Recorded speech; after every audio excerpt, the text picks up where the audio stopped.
Welcome back to Lenz Comic Corner Classic, less known classic. This is episode number 1366 and Doubleshot number 1260. Now, this one is going to be quite different.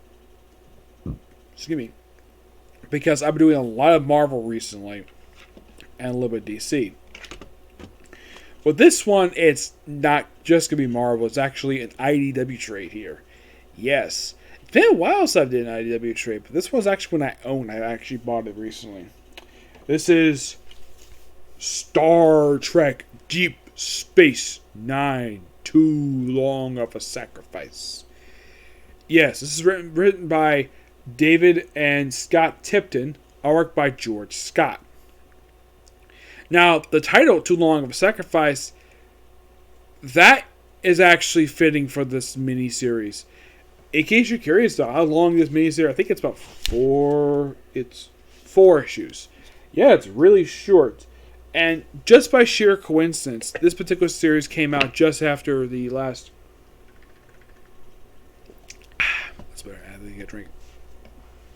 Came out like not long after the release of the last of the Next Generation Broken Mirror trilogy of series.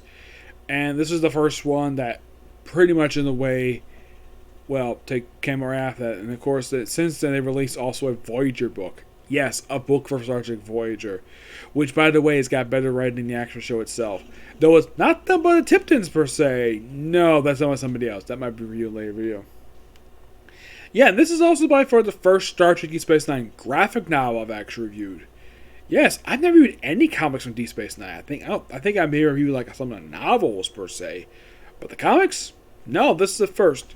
Now, if you're curious though when this takes place, well, Ben Sisko's here, so this obviously takes place in the show. When? I would probably say since Josiah Dax is here, I would say during season 6. Yes, I definitely say during season 6. That's my best estimate due to the fact Josiah Dax is still alive. And there's various mentions of stuff that happened in the course of the series. Like the Battle of Beta Z. Yeah, they mentioned basically Beta Z is under the occupation of the Cardassians. And they're building a space station similar to Deep Space Nine, called Centaur Nor. Interesting. It would be interesting if they actually explore this aspect here. So yes, during the actual mini war itself. Yep. Now, this book is all basically about a murder mystery. Yes. We have an explosion. Yes, an explosion at a restaurant that led to the death of 8 people. 2 of whom have to be freaking Nausicaans. If you're curious though what the heck a Nausicaan is, it was an alien introduced in Next Generation in, I think it was an episode featuring Picard in a flashback. Yeah, they're pretty much notorious bounty hunter, notorious assassins. That's nature. They kill people for money. Yeah, they're hired guns. And that's the culture when you think about it. And basically, it's a Bajoran restaurant. So, and then all of a sudden we have these series of murders happening. A Vedic gets killed. A bunch of Ferengi get poisoned. Yes, a group of Ferengi get poisoned. As a matter of fact, a whole bunch of Ferengi, at least about 6 Ferengi get killed. Odo, who is a general focus character of this miniseries, he pretty much gets a lot of focus here. Garrick does occasionally appear in this miniseries. Mostly he's here just to provide help here and there. But mostly this is an Odo miniseries. Now, the rest of the cast are here per se. Worf is here in a supporting role per se because, well, this is not his story. This is Odo's story investigating a murder. Despite the fact we have an actual war going on. Yes. So, throughout the course of this particular book, we slowly reveal exactly... Oh yeah, by the way, about halfway through the miniseries, they bring in a Federation security officer, also on Federation security, who just happens to be a Beta Z. Yes, a Beta Z. Who is a full Beta Z, not half. Yeah, this makes him like the first Beta to actually use there hasn't been that many seen over the course of the franchise. I mean, aside from Deanna Troy or Mother, the only Beta Z ever seen in the franchise was the one in Star Trek Voyager, played by Brad Dourif. Yep, he was the other one.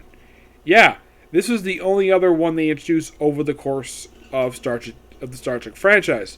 The Beta Zeds were not something they delved into very much.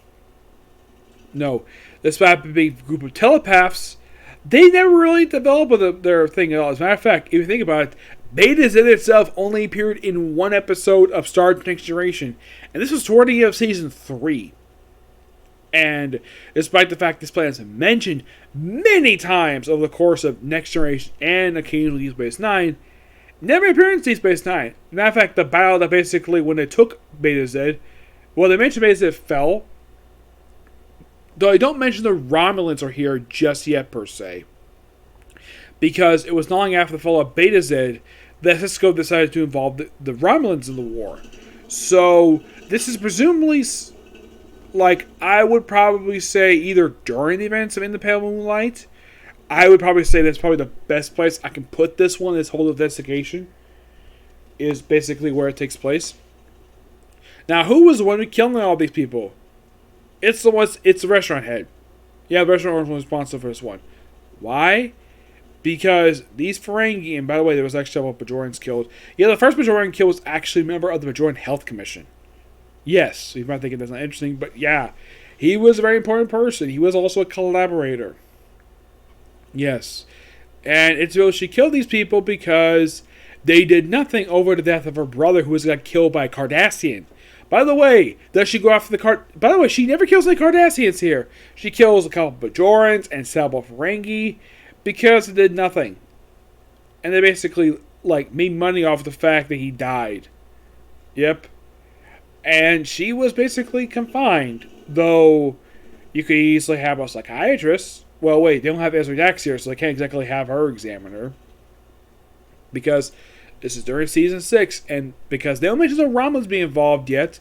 As a matter of fact, aside from Worf, one thing I think is quite interesting about this, there's no Klingons on the station. I'm like, where the heck are the Klingons? Because it was mentioned, not long before this, there was a permanent contingent of Klingons on the station. Were they off on vacation or something? Yeah, as far as I know, there was no explanation for this at all.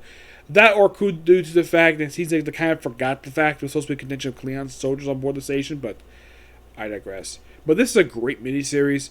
I give this one roughly a 9.5 out of 10. Yeah, as a matter of fact, I don't mind the artwork here. The artwork is a bit sloppy in some places. Also, there's an artistic error here on the very first page. Here you go. Garrick and Bashir. The colors look great. It's just the way the characters look is kind of off-putting. Also, there's an artistic error here. Why? Because in two panels, we see that Bashir is an ensign. Yes. And then you turn the page. It's like he's been promoted to Lieutenant Commander. Yeah, I'm like, what was up with the artistic error? I could have sworn toward the end of the series he was a lieutenant commander. Why is he a lieutenant commander? I thought he was... Well, here he is a full lieutenant. Which, it's fine. And I know that by the current novels, before he was retired from Starfleet, he was a full commander before he retired. So, not sure what was up with the artistic error there. I thought the character's faces looked a bit watery here and there. Well, I can tell it's done the similar style they used for the Star Trek Next Generation, the first miniseries that these two worked on. Though, love the covers. Yeah, look at this cover. This is really, really good. It's done in sort of the detective noir style. And I enjoy that. I kind of wish they do more. It's well written. I appreciate the fact it's a well written miniseries. I kind of wish they do another one because you don't have to always focus on Next Generation. You can just do, more DS9. And I do appreciate it. If you're a fan of DS9, you would definitely enjoy this one. If you like those miniseries that have been said, you definitely enjoy it too. This book is a short-lived ongoing series done by James Robinson. As a matter of fact, one of the last books he worked on before he went back to DC. Even though DC only 2 books and I think a one-shot. That's it. This is Nick Fury. Deep cover missions. Yep. Yeah. The thing with these issues are, it's mostly like Nick Fury acting like James Bond. Yeah, that's one thing I noticed though when I was reading these issues.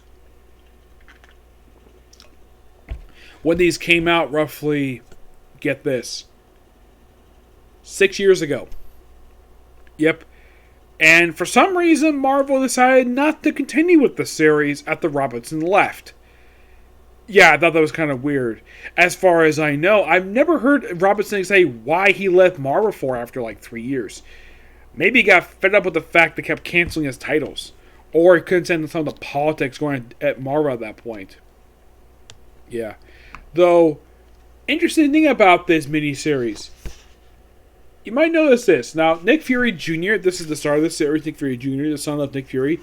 Like, one thing that was right away opened the cover, like, wait, where's his goatee? I mean, the bald in this basically is something he's basically had since his action miniseries. Fine. That's not an issue here. Also, love the fact his variant covers are clear homages to the old Jim Steranko covers from the original series from the 60s, which I do appreciate because I love that run. Now, mostly put, his deep cover missions per se are a lot of these issues are a series of one-shot issues. Yes, they're loosely connected, where Nick Fury is faced off against this woman named Frankie something. I think her name is Frankie Noble. Yes, she's an agent of Hydra. Yes, an agent of Hydra. Of course, they mentioned here Nick Fury is a former agent of S.H.I.E.L.D., which means a former Secret Avenger, which means that the S.H.I.E.L.D. team of Secret Avengers have since disbanded. Interesting. Yeah. Plus, also, like, his eye patch that he wears, it's different than he normally wears. Yeah, and here he's wearing a white eye patch. Because it's a gadget. Yep. You gotta love... If you're a fan of James Bond, you'll definitely enjoy this. I mean, I thoroughly enjoy reading it again. I mean, the thing is, the reason why this series ended was a couple reasons. One, I don't think the book was selling too well. Well, there kind of is a reason for that. And that was because, well, this Nick Fury is not very popular with a lot of people. So that was the reason why people weren't buying the book. The other reason why it was ended, not just because of low sales, because Robinson left Marvel. That's my theory anyways, because if you notice though, when this book ended, that was around the same time he left Marvel to go back to DC to do Wonder Woman and Detective Comics. Both runs really good. Yep. This book is actually pretty good. And it's a series of fun mysteries for him to go on, and great undercover work in the case of Nick Fury himself. Oddly enough, Frankie Noble herself does not become a woman he sleeps with. Like, that's the thing with Nick Fury Jr. He doesn't have a girlfriend. I'm like, his father clearly did. Contessa. Beautiful woman she is. And here's the thing. Contessa's never met Nick Fury Jr. Has anybody ever noticed that? These two have never met.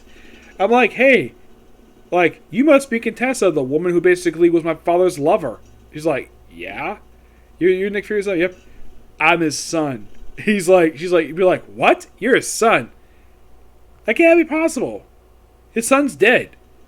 That was my brother. I'm Nick Fury Jr. That was Mikhail Fury, my half-brother. That's probably what the conversation would actually kind of... That's how I would write it. But as for anybody more write it, probably write it differently, per se. Also, does anybody notice, though, he's never interacted with any of his followers, basically his friends? I mean, Cap, yes. But anybody he knew from S.H.I.E.L.D., or at least anybody who survived... Well, in the case of Dum Dum Dugan, who was the most famous person who worked with Nick Fury over the years. By the way, I give this book roughly a 9.5 out of 10. Damn good book. Yeah, he's never met Contessa. And he's never met Dum Dum Dugan, who, by the way, is alive. Yes, unlike Gabe Jones, like almost everybody else associated with the Howling Commandos are all dead. Most of them, anyways. Yep. But oddly enough, Nick Fury Jr. has never actually met them at all. By the way, the artwork of these issues is done by very different artists in here. Actually, it was one. It's done by Akko with Hugo Perez in issue 4. Yep. But this book is good. I thoroughly enjoy it. Yep. So yeah, that's a particular review. So I do my other reviews. My next review will be review of the newest chapter of Black Clover. Yes. I'm going to do that next and put these 3 videos up. Okay? It's a video. Bye.